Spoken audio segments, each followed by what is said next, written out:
Today we start about child health nursing course waa'ee fayyaa daa'immanii san eegaluu deemna. First we see topic of history taking and physical examination. Jalqaba child health nursing jechuun tajaajila daa'immanii narsii waa'ee daa'immanii fi dhukkubootaa fi disorderoota tokko tokko kanneen daa'imman mudachuu danda'an sanas keessa ilaalla. The word pediatrics came from the Greek. Jechi pediatrics jecha Greek irraa dhufe. Hiikkaan isaa child cure jechuudha. Ijoollee wal'aanuu jechuudha. Pediatricsiin kun saayinsii ijoolleeti. Study of growth and development. Guddina qaamaatii fi dagaagina sammuudha. Of total person from conception to adolescence. Eegaa gadaamisaa keessatti maxxante irraa kaasee dhalattee hanga isiin umrii adolescensii jaamtu hanga achi geessutti kan qoratudha. Inni kun pediatrician kuni prevention, diagnosis and treatment of disorder affecting children during their growing year. Dhukkuboota yeroo isaan guddachuu jiran kana miidhuu danda'u. Akkaataa irraatti ittisan, akkaataa itti adda baasan, akka itti wallaanan kanallee nuuf ibsa inni kuni. Let us see some definition of terms. Umrii tanamee adda addaan qoonnee haa laallu. Jalqaba embryo jechuun eega fertilizationiin geggeeffamee conceptioniin eegalee. Conception jechuun sanyiin kormaadhaa fi dhalaadhaan walitti makamee gadaamisaa keessa maxxanuu jechuudha. Achirraa eegalee up to 8 weeks hanga 7 jidduudhaan embryo jaaniin. 7 irraa kaasee hanga dhalattutti garuu fetasii jaaniin ciree jechuudha. Eega dhalattee kaasee hanga guyyaa 7 jidduudhaan newborn jaaniin taamma dhalatte jechuudha. Kabiraa eega dhalatte irraa kaasee hanga guyyaa 28tti neonaate jaaniini ijoollee guyyaa 28 gadi. Kabiraa dhalattee hanga baatii 12tti. Infant jechuun from birth up to 12 months dha.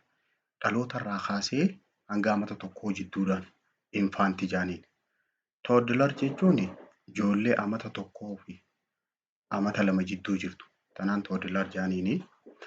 Kabiraa preschool jira. Preschool jechuun amata 2 irraa kaasee hanga amata 5 jidduudhaan ijoollee mana barnootaa seenuu jala dhiyaatte jechuudha. Iskooleejiin ammoo sadarkaan ijoollee mana barnootaatti seentu amata 6 irraa kaasee hanga 15 jidduudha. Adolescensiin jechuun amata 10 ol hanga amata 18 jidduudhaan adolescensii jaaniin. Puberty jechuun sadarkaan dardarummaadha. Saallammeessuun itti eegaltu. Period from 9 years to 15 years. Amata 9 irraa kaasee hanga amata 15 jidduu. Pediatric history component amma waa'ee history ijoollee tana yeroo fudhannu wantoonni nuti fudhannu maali? Wantoonni ijoon waa 11 jira. Ka jalqabaa identification adda baafachuu biographic data jechuudha. Previous admission kanaan dura yooniif mana yaalaa kana dhuftee jiraatte. Chief complaint rakkoon maan tana dhufteef. History of present illness akkaataa dhukkubni kun itti jalqabe. And past medical illness kanaan dura dhukkuboota isiin qabaachaa turte. Perinatal history dhalootaan dura seenaa jirtu. Nutritional history waa'ee nyaataa wal qabatu. Kabiraa developmental history akkaataa guddina isii. Immunization history seenaa waa'ee kittibaatiidha. Immunization. Family and social history maatii isiitii fi hawaasummaa bakka isiin jiraattu san history isii. Inni 11ffaa review of system. Siistama qaamaa kana hunda tokko tokkoon laalu. Mee waan kana tokko tokkoon mee haa laallu. Osoo achiin dabarreen dura pediatric historyidhaa fi adult history wanti adda godhu.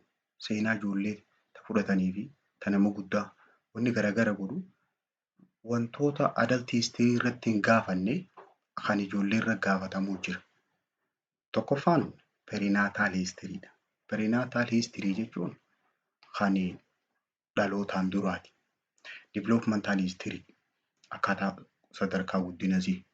Social history of family seenaa maatiisii. Environmental risk faa yoo qabaatte naannawa sana balaan faa yoo jiraatte. Nutritional history akkaataa nyaatasiitii fi immunization history seenaa kittibaatiisiiti.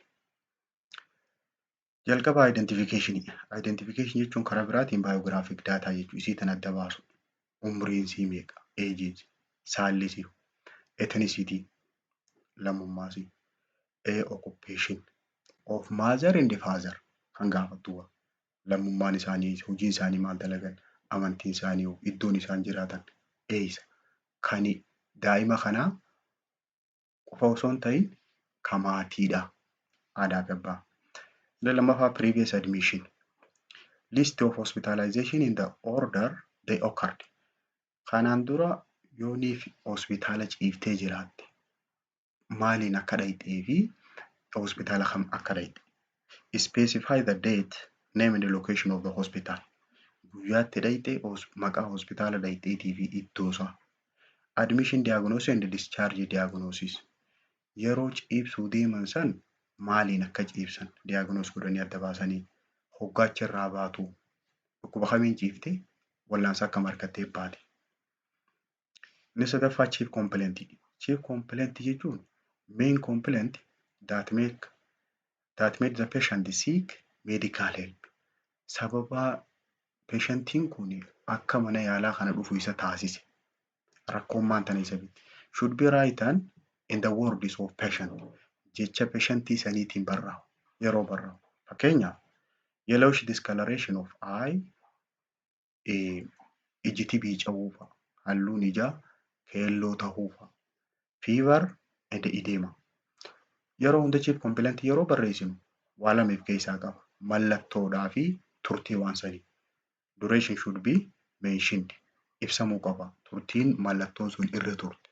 Fakkeenyaaf feverii guyyaa tokko takka guyyaa lama jaanii akkasitti. History of present illness. Dhukkubni maantana isii qabe huni seenaan isaa maal fakkaata? Kana jechuun detailed description of chief complaint. Waan rakkoon maantana isii tana fidde kana sirriitti tokko tokkoon hoggaa ibsamu jechuudha. Mode of onset akkaataatti eegale. Chronology of symptom. Mallattoon tun jalqaba isarraa kaateeti. Chronology jechuun tartiiba isaati. Durachiin eegaleeti achirraa achi dabartee achirraa akkas godhe kajaansan. Elaboration of complaint. Akkaataa mallattoo tana isiin itti ibsite. Fakkeenyaaf jirutti hin jiru jechuufa. Duyda kana namuraa maal na godhaa afaan biraa kan isaan mallattoo kanatti hin ibsan. Aggravating and relieving factor wantoota itti hammeessuu fi irraa wayyeessu. Positive and negative symptom. Mallattoolee dhukkuba kanaa wajjin rakkoo isii tana fidde tanaa wajjin hidhata qaban fi hidhata hin qabne. Positive and negative symptom. Gabaraa differential diagnosis. Differential diagnosis jechuun dhukkuboota mallattoolee wal fakkaataa qaban hedduu jira. Kan mallattoon gariin qoftiin adda baaftu. Kanaaf dhukkubni kun kana ta'uu danda'u kana adda baasu. General symptom yoo ilaallu. General symptom jechuun kan dhukkubni irra hedduun isaa walitti qaban. Weight loss, appetite loss, fever, sweating and weakness. Akka ulfaatina qaamaa hir'isuu, fedhii nyaataa dhabsiisuu, laayidisiisuu fi hurkisiisuu akkasumas qaama paalaaffisuu. Kuni mallattoolee waliigalaati. Siistama kanaatu kophaa qabaan hin jirtu. Siistama kana mallattoon isaan kophatti qaban ammoo tokko tokko yoo ilaalle cardiovascular systemiidhaan wal qabate yoo rakkoon jiraatte mallattoon irra mul'achuu dandeessu. Dyspnea, feeding interruption, hafuurri cituudhaa fi osoo harma luuguu jirtu takka nyaachuu jirtu adda muru. Cyanosis, halluun qaamaa biluu ta'uudha. Edeemaa, palpitation, chest pain, qomti onneen dhahachuu jechuu garmalee, qomti dhukkubuu fa'a. Mallattoon tuni ta onneeti. Cardiovascular systemiidha mul'ifti. Respiratory systemiidhaan wal qabatee yoo rakkoon jiraate kaafii qabdi qufaa. Wheezingii jira. Xiixxiit jechuu sagalee. Hemoptysis dhiiga tufuu fa'a. Choking hudhamuu fi chest pain qomti dhukkubuu. Mallattooleen hangitu respiratory systemiidhaan walitti hidhama. GI'dhaan wal qabatee immoo gastrointestinal systemii yoo rakkoo qabaate mallattooleen irra mul'atu vomitingii fa'a. Rakkisaa fi constipation, diarrhea, garaan itti gugguudhaa fi garaan yaasuu fa'a. Jaundice, biica'uu qaamaa fa'a. Abdominal pain, garaan dhukkubuu fa'a. Kuni gastrointestinal systemiidhaan wajjin wal qabata. Genitourinary wal qabatee karaa fincaaniiti. Siistama genitourinary jedhamu. Yoo laalle yoo kun rakkoo qabaate wantoonni jiraachuu danda'an nocturia fa'a. Halkan fincaanuu fa'a. Enuresis fi nocturiaan garagara. Nocturia jechuun halkan fincaanuu yeroo halkanii osoo beekaniiti. Enuresisiin ammoo kunis fincaanuu tahee osoo hin beekne. Dysuria, difficulty during urination and frequency amma fincaansisuu fa'a. Integumentary systemii wal qabatee raashiin fa'a yoo irra jiraatti madaan, itching, nyaachuun fa'a. Inni biraa locomotor system. Locomotor jechuun kasochii jechuudha. Siistama sochiiti. Bone pain, joint pain and limping. Lafeen dhukkubuu fa'a. Akkasumas humna fa'a dhukkubuu. Akkasumas limping jechuun lafaa fuudhuu dadhabuu jechuudha. Itti ulfaate qaamni sun. Central nervous systemiidhaan wal qabatee convulsionii fa'a. Gaggabaa. Weakness laafachuudhaa fi headache and syncope. Mataan dhukkubuu fa'a. Of wallaaluu. Syncope jechuun fainting jechuudha. Yeroo xiqqoodhaaf of wallaaluudha. Past medical illness yoo ilaallu kanaan dura dhukkuboota akkam qabaachaa turte. For example, childhood illness dhukkuboota yeroo ijoollummaadhaa. Measles fa'a. Shiftee jechuudha. Chickenpox, pertussis and mumps. Pertussisiin varicella-dhaan nama dhufa. Kunis raashuma namarra facaasaa. Mumpsiin ammoo wanni jala nama iiteessu kana. Karaa lubbuu jalaa kana nama iiteessu sani. Major medical illness dhukkuboota gurguddaa warreen ta'an kanneen akka DM fa'a, hypertension fa'a yoo kanaan dura qabamtee jira haati sun. History of surgery kanaan dura baqaqfamtee jiraachuu fa'a. Circumcision, oophorectomy. Circumcision jechuun dhahina yoo qabatte. Oophorectomy jechuun fuula afaan yoo irraa muramee jiraate. Naawun allergy. Allergy beekamtuu yoo qabaatte. And accident and trauma. Kanaan dura balaa yoo irra geessee jiraate. Miidhamtee. Inni ja'affaadhaa perinatal history'dha. Perinatal history jechuun antinataalii fi post qabdi. Perinataliin seenaa ulfa kanaan wal qabatee jiru. Antinatal history keessatti maternal medical illness rakkoolee fayyaa kan haati sun qabdu. Fakkeenyaaf hypertension fa'a, DM fa'a, TB fa'a yoo qabaatte haati sun. Syphilis dhukkuba walqunnamtii saalaatiin darbu. UTI, urinary tract infection fa'a yoo qabaatte. Inni biraa medication history haadha sani. Haati sun dawaa akkam fudhachaa turte. Radiation exposure carallaa fa'aan saaxilamtee jirti. Maternal vaccination against tetanus. Talaallii tetanasiidhaa fudhattee jirti haati sun. Past obstetric history. Kanaan dura akkamitti deeyse? Ulfi kanaan duraa maal fakkaata? Natal history'n yeroo ciniinsuu san jechuun yeroo deeysu sanii place of delivery, mode of delivery, bakka itti deeyse, akkaataa deeyse, itti deeyse. Length of gestation, umrii ulfa sanii meeqatti deeyse? Duration of labor. Laboriin sun ciniinsuun sun eegatti haati hangam irra turte? And time and duration of rupture of membrane. Eega membrane'n dhoohe ilmoo san bahuudhaaf jechuudha. Eega garbi dhoohee booda hangam takka ture? Yoo irra ture infekshinii faan ol seenuu waan danda'uuf kanallee gaafata. Postnatal history eega dhalattee booda ilmoon tun. Apgar score.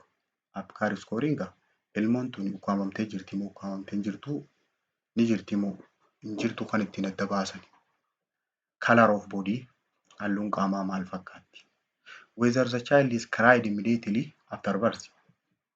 Eega dhalattee yeruma san ijjite ilmoon or was cyanosed. Moo halluun qaamaatu jijjiiramee ture. Need for resuscitation at birth. Yeroo dhalattu sani ventilationii faatti godhanii kaasanii. Difficulty of respiration or sucking. Hafuurri faan itti jijjitee takkaammoo luuguu faa dadhabdee. Medical history. History of convulsion. Ilmoon sun eega dhalatte gaggaba faanii qabdi. Qaamni faanii biicee layidaa faa. Sucking problemii faanii qabdi. Waaluu harma faa luuguu dadhabdee. Inni torbaffaadhaan nutritional history. Nyaataan wal qabateeti. Duration of exclusive breastfeeding.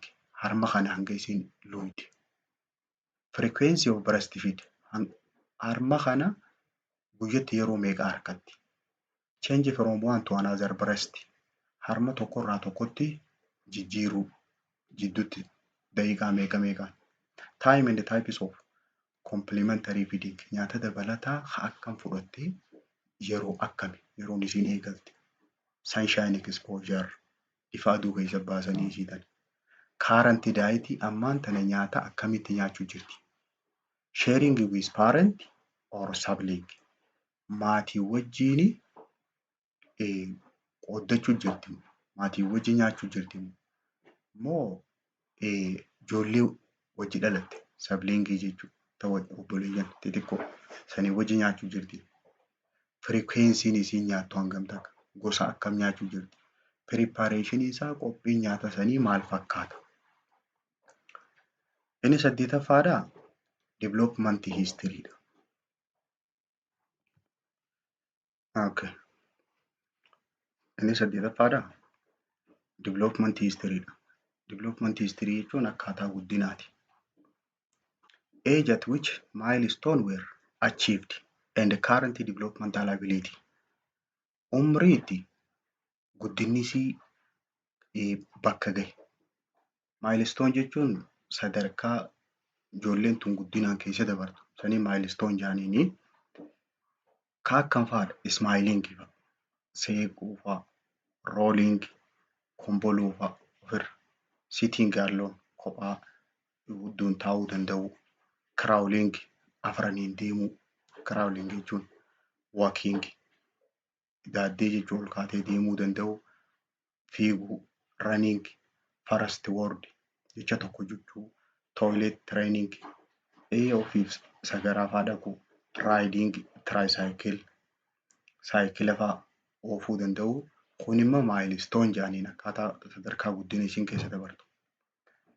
School irratti present grade isiin barachuu jirtu amma yoo mana barnootaa taate. Specific problem rakkooleen ijoon isiin barnootaa wal qabatee isiin qabdu maali? Interaction with peer shariika isiitii wajjin walitti dhufeenyi isii hariiroon isii akkamii? Behavior amalli isii akkamii? Enuurisis ofirra fincaanuu fa'a. Temper tantrum. Temper tantrum jechuun hoggaa aarte lafaaniif tumuu fa'a. Iyyuu. Thumb sucking.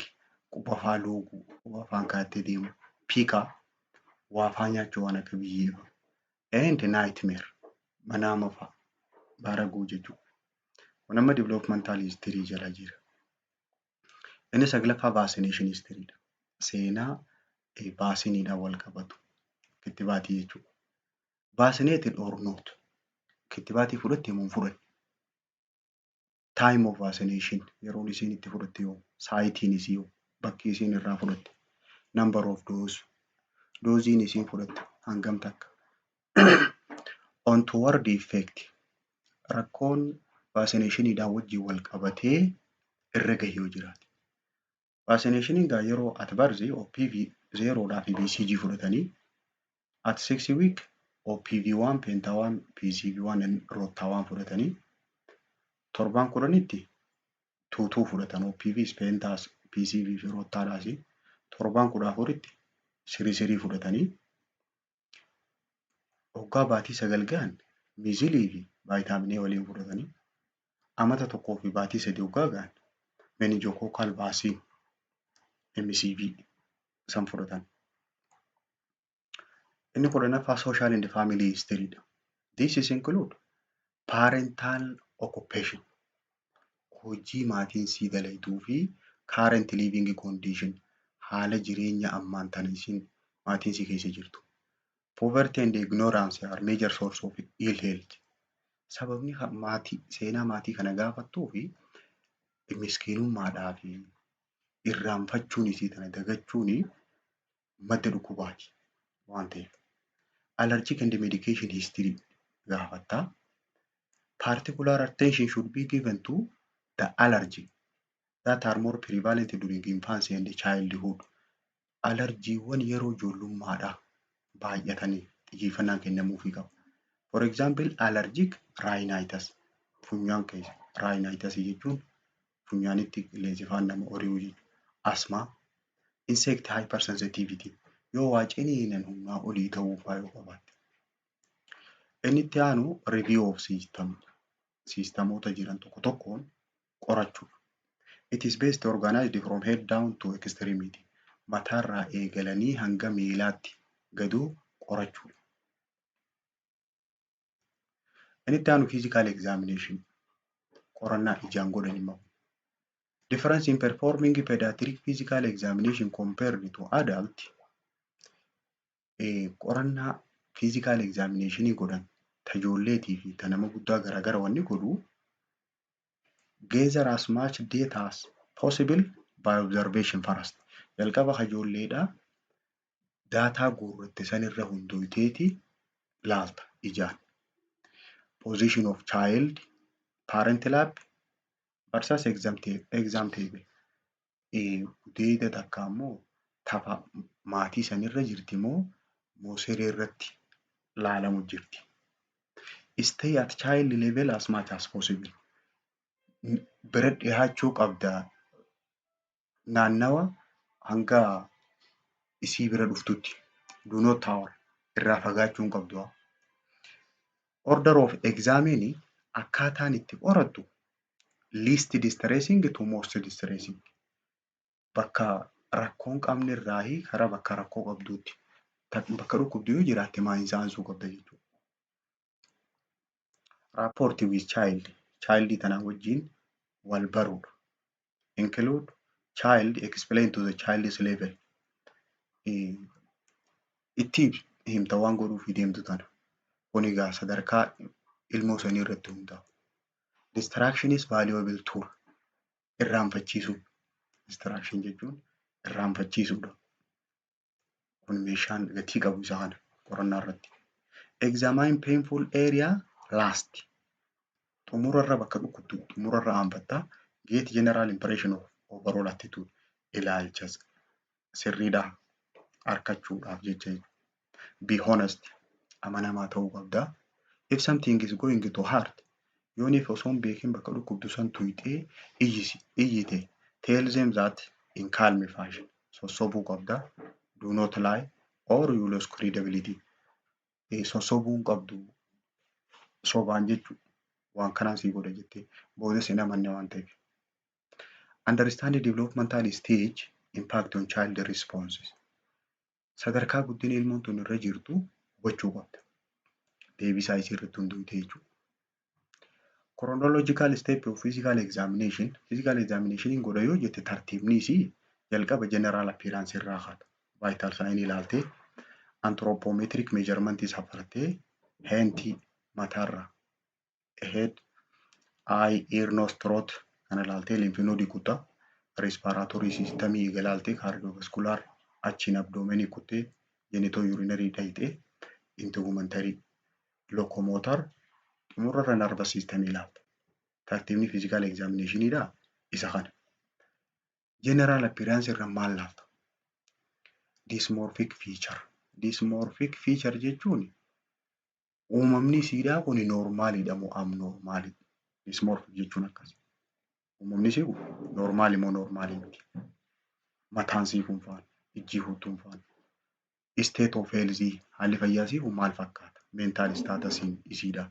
Haalli sammuu. Kalariin isii hoo?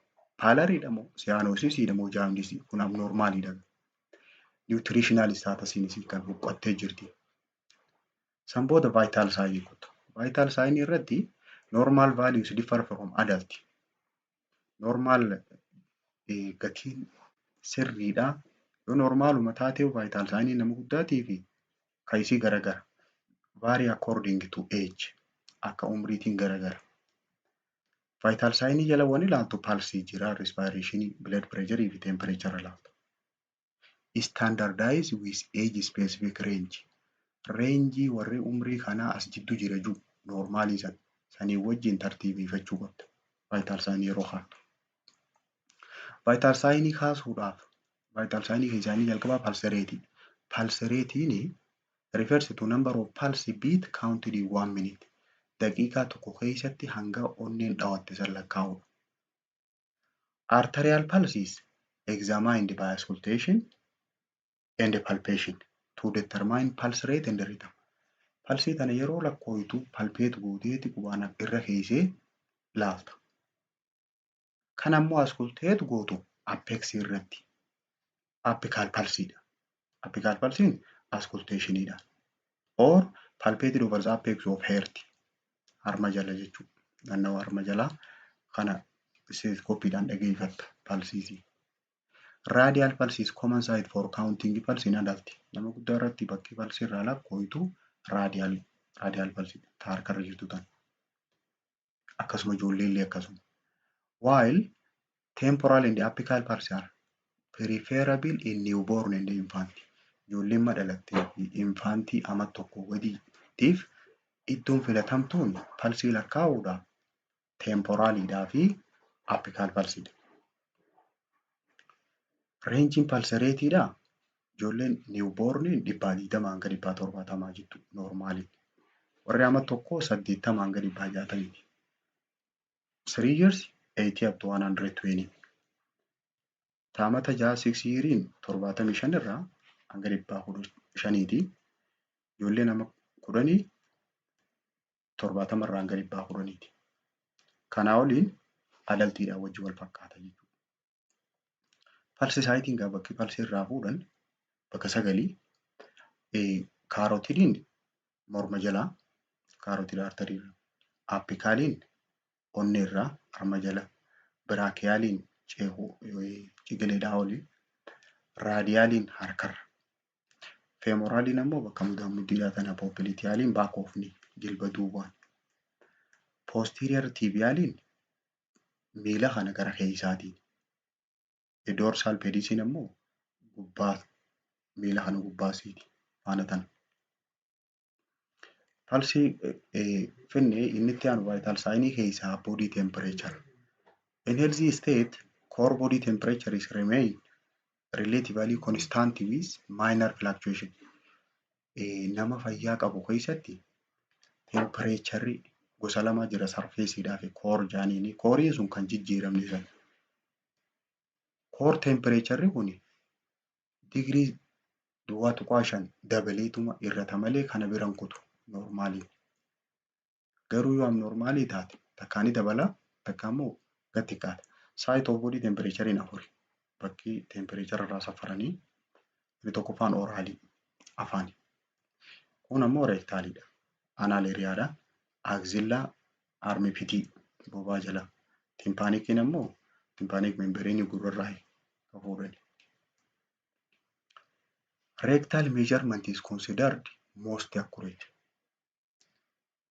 Karaan reektaaliitiin temperature yoo safarre inni kun sirriitti namni inni akkureetiidha jedhamuuf sirriidhaa kan itti jennu it should be used in under 6 years children.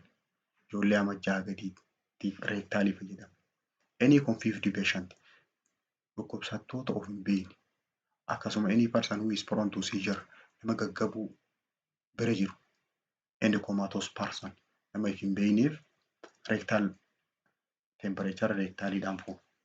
Rectal measurement is contraindicated in the following case. Warri rectal meejarmentii kanan safarree fi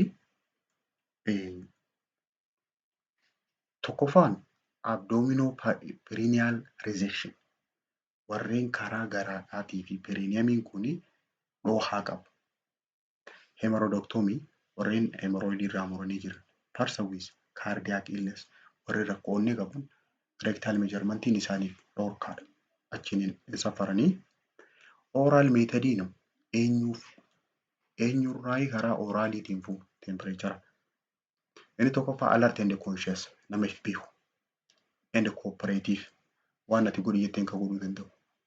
Children over 6 years ijoollee amajjaa olii during this time yeroo neefi temperature afaaniin irraa fuutu kana patient should breathe through the nose funyaaniin harganuu qaba. Oral method is contraindicated for patient with temperature oraalii kana namni irraa hin fuune eenyu? Oral pathology warreen rakkoo afaanii qaban. Recent oral surgery dhiheenya kana warreen oral irraa baqaqfame. Auxiliary method is considered kan bobaa jalaa kuni least accurate dha. Hedduu sirriitti hin himu but it is preferred for infant. Ijoolleedhaaf kafilannaadhaati. Kafilannaa jalqabaati. Because it is safer than other method. Mala kaan irra waan nagaa ta'eef karaa kana filan. Inni sadaffaa respiratory rate dha. Respiratory rate jechuun hanga hargansuuti. Respiratory rate and the pattern may be observed visually by watching person chest rise and fall. Ijumaan laalteeti ijumaan namticha kana qomasaa tana ol ka'uudhaa fi gabbuu yeroo qilleensa keessa naqatuu fi yeroo qilleensa baafatu hafuura fudhatuu fi baafatu isuma tana ijaan laaluudhaan lakkoofta. Normal respiration rate'n ijoollee less than 2 months'idhaaf 60 gadi daqiiqatti. 2 months up to 12 months baatee lamarraa hanga amata tokkoo jidduudhaan less than 50 per minute. Amata tokko hanga amma 5 jidduun less than 40. Notice for the characteristic of respiration. Wantoonni yeroo respirationii kana laallu nuti adda baafachuu qabnu tokkoffaan reetii isaati. Lakkoofsa san. Ritimii isaati. Tartiiba inni itti deemu. Diipsii. Hanga inni yeroo takka sirrii fudhatu. Gubbaarra fudhachuu jedhamu sirrii fudhata. Respiratory effort. Rakkoolee respirationiidhaan wal qabatee jirtu. Retractionii fa'a. Riibiin cinaacha uumama keessa gad seenuu. Supraclavicular fossa. Maashaan naannawa clavicle jiru kun yookaan inni qilleensa fudhatu keessa gad seenuu fa'a. Contraction of subcostal margin. Naannawni cinaachitti dhaabbatu kuni jala ol seenuu fa'a. Flaring of nostril. Funyaan kana bakka godhuu fa'a. Paradoxic breathing. Paradoxic breathing jechuun hafuura yeroo baafatan silaa normaalii during expiration diaphragmiin ol deemuu qabu hoggaa qilleensa baaftu. Garuu paradoxikii keessatti faallaasaniiti gad deemti jechuudha. Inni afuraffaadhaa blood pressure. Blood pressure'n dhiibbaa dhiigaati. The technique used to measure blood pressure are auscultation and palpation. Stethoscopeidhaan dhageeffachuudhaa fi harkaan saayitii sana adda baasu. Palpationiin yeroo BP kaafiitti hiitu dura saayitii san palpeet godhuu qabda. Kanaaf normaaliin percentile 10% jedhaniini to 90% achi jidduu jira. 10 irraa hanga 90 jidduu jira. Pre-hypertensioniin ammoo 90 irraa hanga 95 percentile. Stage 1 95 irraa hanga 99 plus 5 mm mercury jechuudha. 5 hoggaa dabale. Stage 2 99 ol yoo ta'e. Classificationin kun National High Blood Pressure Education Program of America raatu akkana kaa'e. Diagnostic algorithm of hypertension in children. Ijoollee irratti hypertension ni qabdi moo qabdu adda baasuudhaaf gabatee sana fayyadamna. Siyaastolikiidhaa fi yookaan diyaastoolikii ilaallee parsantaayilii 90 gadi yoo taate noormootenshinii noormaalidha. 90 ol taanaan ammoo irra deebi'uu qabda riipiitiin meejarmentii goota.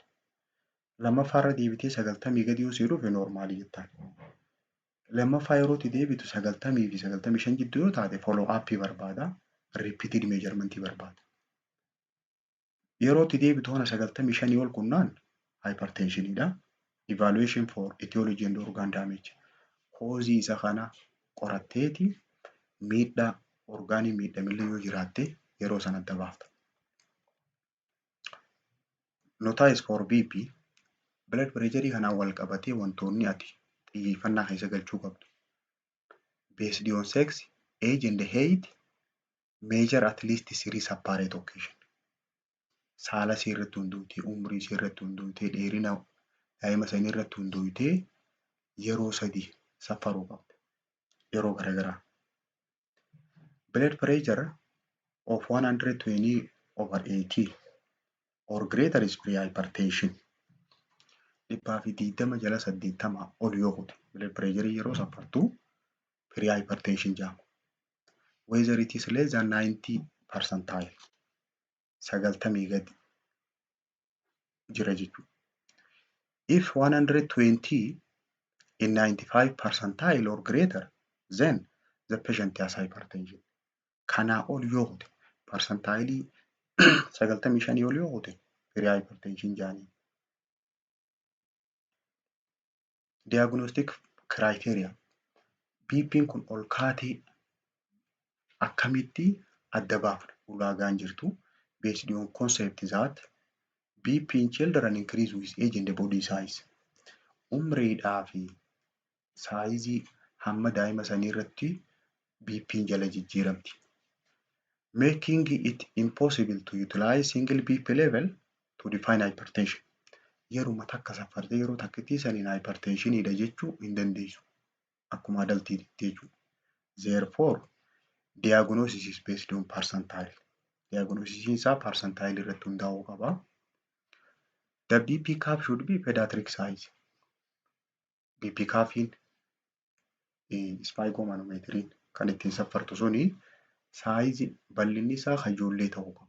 Nama guddaa ijoollee kaa'uu hin qabdu. Width should cover bal'inni isaa sun hangam takka haguuga. Harka kana upper arm yoo ta'e 2/3 takka immoo taayirra yoo saffarte tafarra yoo safartu taate 2/3 haguuguu qabu.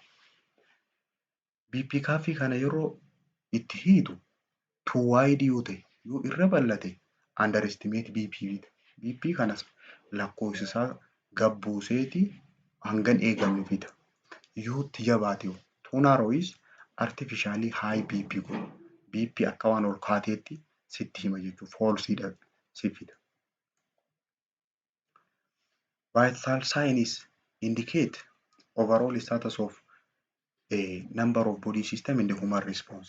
Akka waliigalaatti vital sign hangammaa laalle kuni wanni nu agarsiisu haala qaamni siistamni qaama kanaa kun irra jiru kana nutti hima. Assessing vital signs provide cues the following nursing diagnosis. Yeroo vital sign kaafu nursing diagnosis asii gadii kana akka nuti barreessinu nu taasisa. Tokkoffaa hypothermia. Yoo temperature kan gabbuu taate hypothermia jennaan. Yoo rakkoo breathing qabaate ineffective airway clearance jennaan. Karaan qilleensaa keessa dhangala'aan jiru qulqullaa'uu dadhabe. Fluid volume excess. Dhangala'aan irreetummaatee jira. Activity intolerance. Sochii hin danda'u. Altered tissue perfusion. Dhangala'aan qaama keessa yaa'u sun jijjiiramee jira. Hyperthermia. Temperature ol ka'ee jira. Jennee akka nuti kana lafa kaanu nu gargaara. Inni itti aanu anthropometric measurement. Anthropometric jechuun anthropometriin jecha Greek. Anthropo jechuun human jechuudha. Nama jechuudha. Metro jechuun measurement. Nama safaruu jechuudha. Maal namarraa safaran? Measurement of physical characteristic. Waan qaama namarraa mul'atu. Height isa, dheerina, weight, ulfaatina. Compare with standard of age and sex. Nama umrii kasaasanii wajjin madaallee saala akka saasanii wajjin madaalleeti safarra. It is essential to record child weight, height or length, head, chest and mid upper circumference. Yeroonii fi galmeessinu wanni nuti bu'uura kan nuti galmeessinu ulfaatinasii, dheerinasii, ammaas hanga qomtisii bal'attu, mataasii hangam takka, seentimeetira meeqa, irreensii hangam takka kana galmeessuudhaaf nu gargaara. Anthropometric measurementiin. Leengizii yeroo safarru akkana cibsinee safaruu qabna. Kanatti. Measuring of head circumference mataa ijoolleedhaa yoo safarru wanni ittiin safarru kuni need flexibility ta'uu qaba. Kan jajallatu ta'uu qaba. Pilaastika. Garuu nan istireechii teeppii ta'uu qaba. Kan harkifanne ta'uu qaba. Kan harkifanne. Ensure tape at the same level on each side of it. Mataa irratti tartiiba tokkoon jiraachuu qaba. Tartiiba tokkoon sarara tokkorra jiraachuu qaba. Pull tightly to compress hair. Sirriitti rifeensa maxxanuu qaba. Measure to nearest millimeter. Yeroo itti marte karaa sitti asaanuun safaruu qabda. Kanaafuu bakki irraan dabruu qabu just above supraorbital ridge. Adda tan irraan dabruu qaba jechuudha ijaa ol. Over part of occiput. Occiput irratti lafee occipitaalii irraan dabruu qaba jechuudha duuba kanaanis. Gabbuun qabu jechuudha. Muwaakii yeroo safaru mid upper arm circumference jechuudha irreerraa. Place the tape firmly but without compressing it around the upper arm. Yerooniif pilaastika muwaakii ittiin safaran san irra keenyu sirriitti itti qaqqabuu qabnu jechuudha. Tishuu sana hanga inni compress godhuu qabu. Bal'inuma siin ilaalla malee. At a point midway between tube of acromion and olecranon process irree tanarra kaayuu qabna jechuudha. Gadiis buusuu hin qabnu, oliis gochiisuu hin qabnu. Measurementii kana waggaa safarre if measurement is less than 11.5 centimeter means significant malnutrition. 10.5 gadi yoo ta'e hanqina nyaataa qabdi jennaan. Other anthropometric indices wantoonni safarruu kabiraa anthropometric yoo safarre maal irraa hubanna? Weight for age yoo safarre ulfaatina ijoollee tanaa umrii kasiitii wajjin yoo safarre underweightidha moo overweightidhaatitu adda nu ba'a. Ulfaatina gadi jirti moo ijoollee kasiirra ni ulfaatti jennee adda baafanna. Height for age yoo laalle ulfaatina umrii sii wal fakkaatu wajjin istaantingii adda nu ba'a. Ilmoon tuni guddachuutti hin jiru qancaruu jirti. Weight for height yoo laalle dheerina siitiif ulfaatina sii wal bira laalle weestingii daddabaaf huqqachuusi. Muwaakiin